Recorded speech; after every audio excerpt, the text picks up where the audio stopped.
देखिए फ्रेंड्स, कितना ज़बरदस्त, कितना गजब का सवाल है। और ये सवाल कॉम्पिटिटिव एग्जाम में पूछा गया है और ऐसे सवाल अक्सर पूछे जाते हैं दोस्तों। यहाँ पर लिखा है 356 गुणित 42 गुणित 3687 के अंतिम दो अंक पता कीजिए, यानी लास्ट टू डिजिट्स। यानी इस सबको जब गुणा करके बड़ी संख्या बनेगी तो उस बड़ी संख्या का अंतिम दो अंक, या यूं कहिए कि उसका इकाई और दहाई वाला अंक क्या क्या होगा, ये हमको बताना है दोस्तों।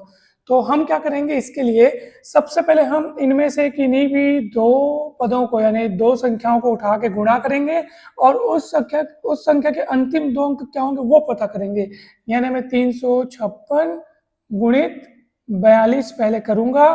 अब इस संख्या को गुणा करूंगा, गुणा करने के बाद ये देखूंगा कि इसके अंतिम दो अंक कौन कौन से आ रहे हैं। अब ये कैसे पता चलेगा कि अंतिम दो अंक कैसे आएंगे, मतलब क्या आएंगे? इसके लिए क्या पूरे को गुणा करना पड़ेगा? बिल्कुल नहीं। इसका एक जबरदस्त ट्रिक है। वास्तव में जब हम इस संख्या को इससे गुणा करेंगे तो गुणा करने के बाद जो अंतिम दो अंक आएंगे वो कौन कौन होंगे, ये पता करने के लिए आपको देखो क्या करना पड़ेगा। इसको गुणा करो तो होगा 6 दूनी 12, हासिल एक बचा के रखो। ये अगले स्टेप में काम आएगा, ठीक है। 6 दूनी 12 हो, हासिल एक बचा के रखो। अब देखो इसको इससे गुणा करना है, इसको इससे गुणा करना है, ठीक। तो 5 दूनी 10, 6 चौक 24 और ये हासिल जो इसका वाला आया था ना उसको जोड़ेंगे तो 24 10 34 और एक 35, ठीक है। 35 में से आपको क्या करना है, 5 को लिखना है दोस्तों, ठीक है। बस हो गया। और 3 अगले स्टेप में काम आएगा, लेकिन वो अगला स्टेप हमको नहीं करना है। अब यहाँ पे बहुत सारी संख्याएं सामने होंगी, जब इसको पूरे को इस पूरे से गुणा करोगे तो हो सकता है बहुत सारी संख्याएं सामने बनेंगी, लेकिन हमको अंतिम दो अंकों से मतलब है। अंतिम दो अंक हमारा आ चुका है। कैसे आया है आपने समझ लिया इस बात को। 6 दूनी 12 किया, 6 दूनी 12 करने से हासिल एक बना, फिर 5 दूनी 10, 6 चौक 24 और वो हासिल एक, तो टोटल हुआ 35। 35 का 5 लिखूंगा। और 3 अगले स्टेप में जब इसके पूरे गुणे को देखेंगे ना, अब इसके पूरे गुणे को करने के लिए ना यहाँ पे ना 42 के सामने में शून्य लगाने से दोनों 3 3 अंक, वो तो 3 अंक वाली है ही, ये भी 3 अंक वाली संख्या बन गई। तो इसके लिए जनरल रूल अपन लगाते हैं, उसको मैं आपको और कभी बताऊंगा।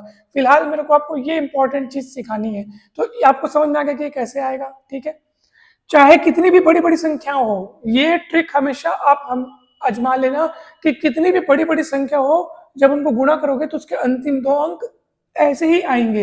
यानी इनका इनका इकाई इकाई का गुणा करेंगे, 6 दूनी 12 हासिल एक, फिर ऐसे ऐसे क्रॉस मल्टीप्लाई करो, जोड़ो, हासिल अगर आया तो उसको भी जोड़ो, उसके बाद देखो कि उसका इकाई का अंक कौन सा है, तो उसी को लिखना है बस।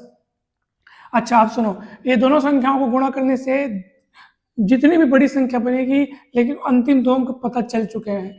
अब इन्हीं अंतिम दोनों अंकों को उठाओ और वो बची वाली तीसरे के साथ गुणा करो, सीधा हिसाब एकदम। तो मैं इसको लिखता हूँ, मैं ऊपर में उसको लिख दूँ क्या, या कहीं भी लिखो।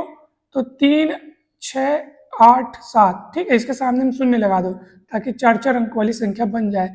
खैर मतलब तो हमको लास्ट के दो अंकों से है, यहाँ पे भी वही नियम अपना लो, ठीक है। अब इस संख्या को गुणा करेंगे इसको इससे, लंबा संख्या बनेगा, लेकिन अंतिम दो अंक पता करने तो कैसे पता चलेगा, देखो 7 दूनी 14 हासिल एक, है ना। फिर क्रॉस मल्टीप्लाई करो इसको भी इधर, 5 सत्ते 35, 8 दूनी 16, अब वो हासिल एक को जोड़ो, ठीक है। तो 5 6 11 और एक 12 हासिल एक, 3 1 4 1 5, कितना है 52। 52 है, उसका केवल इकाई अंक लिखना है भैया बस। यहाँ पे भी वही किए थे, जोड़ कितना आया था 35, 35 का 5 लिखा था मैंने। तो ये इन दोनों के गुणे के अंतिम दो अंक, और फिर उसको उठा करके तीसरी संख्या बची थी ना भाई, ये दोनों संख्या उठाए थे, ये बच गया था, उसको लिखे, फिर यही प्रोसेस अपन ऐसे वाला किए, ठीक। अब 24 आया है, तो ये फाइनल आपका आंसर होगा 24, क्योंकि इसमें तीनों संख्या इस्तेमाल कर ली गई। पहले इन दोनों को इस्तेमाल किया, फिर वो बची वाली को इनके आंसर के साथ मैंने इस्तेमाल किया। तो इसका मतलब ये है कि जब आप तीनों संख्याओं को गुणा करोगे तो अंतिम दो अंक आपको मिलेंगे 24, यानी 2 4, ठीक है फ्रेंड्स। तो अंतिम दो अंक चाहे कितनी भी बड़ी संख्या आपको दी गई है, आपको ऐसे ही करना है, दो दो संख्या को उठाते जाना है, उसके बाद उसके अंतिम दो अंकों के साथ अगला स्टेप वाली संख्या उठाना है। फिर मान लो और कोई संख्या दिया होता तो अब 24 के साथ में अगली वाली संख्या को काम करता, वैसे ही काम करता, ऐसे ही गुणा करता। मुझे उम्मीद है कि ये सारी चीजें आपको बहुत अच्छे से समझ में आ गई होंगी। कहीं भी कोई भी डाउट हो, कुछ कंफ्यूजन हो, कुछ पूछना हो तो बेझिझक बिंदास पूछिएगा जरूर दोस्तों। अगर आप लोगों को कहीं पर भी डाउट है तो बिंदास पूछिएगा।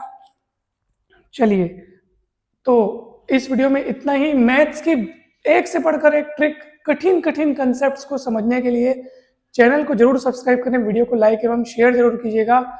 आपको कठिन से कठिन कंसेप्ट्स जो कि सभी कॉम्पिटिटिव एग्जाम में पूछे जाते हैं और जनरली किताबों में नहीं दिए होते, अनेक किताबों में नहीं दिए होते, तो उनको ढूंढ ढूंढ कर मैं आपके लिए लाता जाऊंगा। आप चैनल को जरूर सब्सक्राइब करें, सपोर्ट कीजिए, कमेंट करके अवश्य बताइए कि ये वीडियो आपको कैसा लगा। और आप चाहे 10th 11th 12th में हो या किसी भी कक्षा में हो, बीएससी में हो, बीए में हो, या कॉम्पिटिटिव एग्जाम की तैयारी कर रहे हो, जैसे जेई नीट, शिक्षक भर्ती, व्याख्याता भर्ती, PSC, SSC, banking, railway, Vyapam, maths की संपूर्ण तैयारी, मैथ्स, फिजिक्स और केमिस्ट्री की संपूर्ण तैयारी के लिए ये चैनल आपको जरूर मदद करेगा। तो सब्सक्राइब करें। धन्यवाद।